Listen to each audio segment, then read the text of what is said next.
Kalau lutut makin bengkak sakit dibiarkan, jangan terkejut bila doktor cakap kena tukar sendi besi.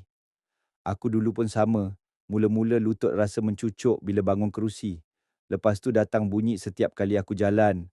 Lama-lama lutut makin bengkak. Nak rukuk pun sakit, nak sujud pun terkunci. Masa aku pergi klinik, doktor cakap rawan dalam lutut aku makin nipis. Kalau tak jaga, risiko besar kena cucuk gel atau buat pembedahan tukar sendi. Masa tu aku terus rasa takut.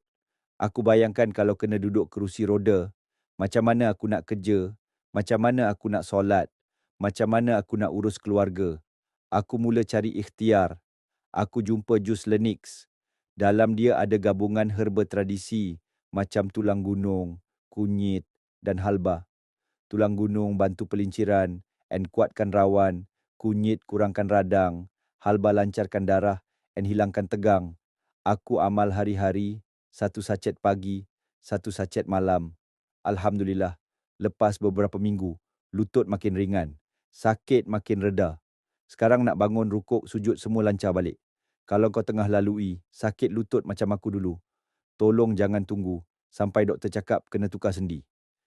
Ikhtiar awal dengan jus Lenix, tekan button order now sekarang sebelum terlambat